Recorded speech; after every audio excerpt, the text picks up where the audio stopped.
safra de grãos de 2024-25 deve atingir mais de 326 milhões de toneladas. Bruno Pinheiro, que está conosco aqui em São Paulo, volta então ao nosso estúdio para trazer as informações para a gente a partir de agora. O que se adianta, Bruno? Agora com uma notícia muito boa, né? Exatamente. Resultado do agronegócio que mais uma vez vai impulsionando a economia. A gente já tem uma arte, inclusive, Bruno, para tentar entender, quem nos acompanha através do vídeo, para conseguir ver esses números aqui em 2024, 2025. Dá até uma afastadinha, Bruno, para você... Fica melhor? Aí, não encobrir os números. Pronto, eu venho um pouquinho mais para cá. Em 326,9 milhões de toneladas. Esses números que foram antecipados nas últimas horas, Evandro, e tem um aumento, tem uma outra arte também, que a gente consegue ver os alimentos, justamente como arroz, de 14,7, o soja em 12,8 e o milho em 4,1. Ainda com essa consequência de queimadas, que algumas áreas, algumas lavouras foram atingidas, é um número que está sendo comemorado no setor do agronegócio essa safra, porque tinha ali um receio de que esse plano safra não fosse lançado e que isso fosse dificultar o resultado, inclusive, mas o governo conseguiu se articular e esses números acabam sendo divulgados então. E aí, Evandro, no segundo ano já de governo, somente agora no segundo ano que o governo conseguiu conversar com o setor de forma linear. Na verdade, havia uma resistência, uma insegurança lá no início, mas agora começam a conversar um pouco mais com o governo federal, que viu que o segmento, de fato, é muito importante. Quando iniciam esses incêndios e que algumas áreas sobre esses itens aqui, o arroz, de milho, de soja, são atingidas, o governo faz o quê? Resolve antecipar o plano safra para justamente essas áreas que foram atingidas, os produtores conseguirem se reerguer. Então, esse número, ele vem para o mercado financeiro e para o setor muito otimista e sendo comemorado. Agora, ainda que com esses números, o resultado tem uma segurança, uma dificuldade de conversar com uma ala do governo, Evandro, mas o número está aí para comemorar e dizer, não, ainda que com algumas indiferenças, a gente consegue alcançar bons números. Tem mais uma tela aí? Vamos colocar para a gente no nosso telão, então, mostrando a área total de produção, né? 81 milhões de hectares, um avanço, então, de 2,1 em relação à última safra. Então, é justamente esse avanço que a gente consegue ver em números, que fica muito mais fácil, né? Às vezes você comenta, teve um aumento, mas não fala em números. Então, aqui a gente consegue ver 81 milhões de hectares.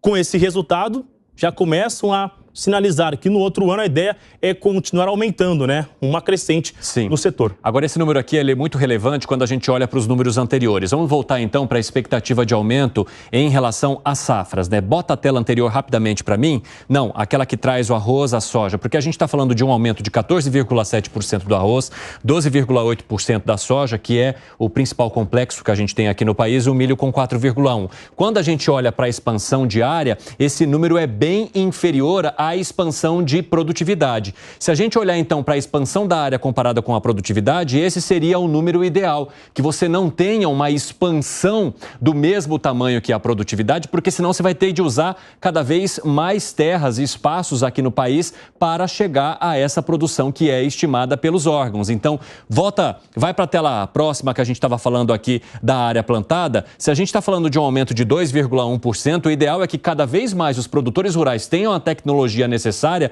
para que eles consigam, dentro da mesma área, expandir a sua produtividade por meio de tecnologia, de investimentos e de estudos e pesquisas que possam levar a esses resultados. Agora, Alangani, como é que você vê essa questão relacionada aos resultados que esses produtores rurais podem atingir juntamente ou em detrimento ou a partir das políticas que são aplicadas e do diálogo que o Bruno disse que agora é que está começando a acontecer?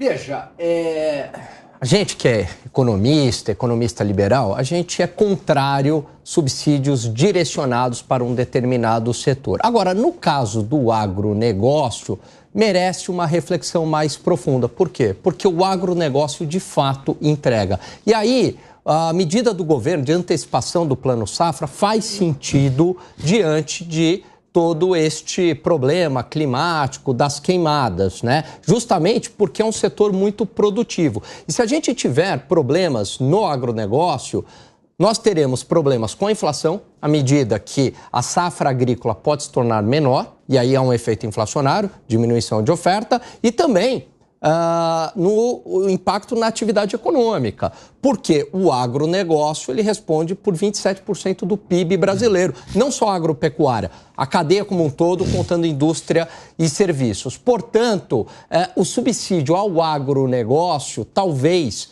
seja o único setor que mereça uma ressalva, até porque o mundo inteiro faz isso.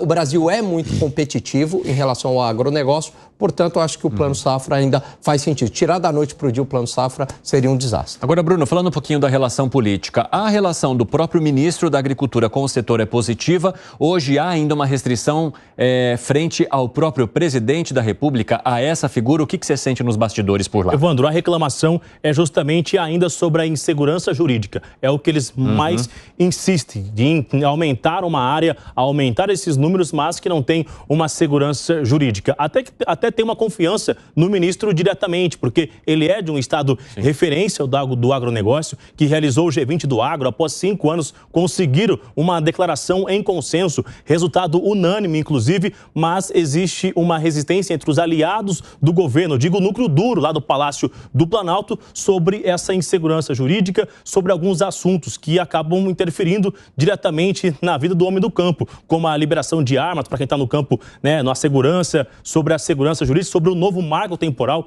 que é um assunto que, hora ou outra, esbarra ali no Supremo Tribunal Federal ou no Congresso, que já tem como assunto resolvido. Então, essa insegurança ainda existe. E o que eu ouvi é o seguinte, que alguns até falaram, a gente aceita conversar, mas não queremos expor a imagem. Aí houve uma resistência. Não, você não quer expor, não vamos conversar. Não vamos sentar não vamos sentar na mesma mesa sem fazer o registro. Então, existe isso aí. Encontros fora da agenda. Houve uma recusa. Não vamos querer. Então, eles que queriam a ajuda do governo, mas não queriam falar que estavam recebendo. Queriam no off. No off é só notícia, Evandro. Todo mundo quer instagramar, Gustavo Segré. O que você acha? Todo em off, mas se pegar um pouquinho, serve.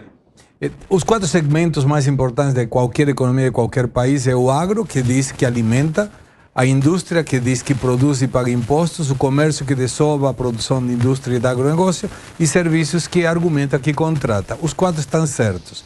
Qual é o mais importante? Todos eles.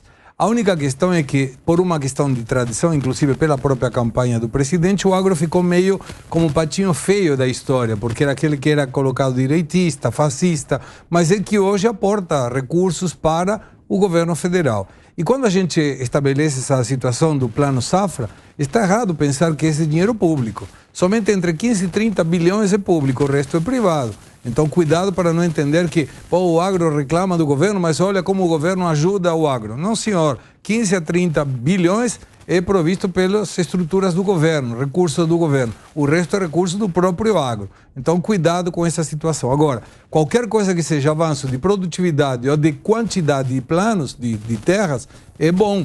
O Brasil antes não era um player importante, alguns anos atrás, sobre o agronegócio no mundo.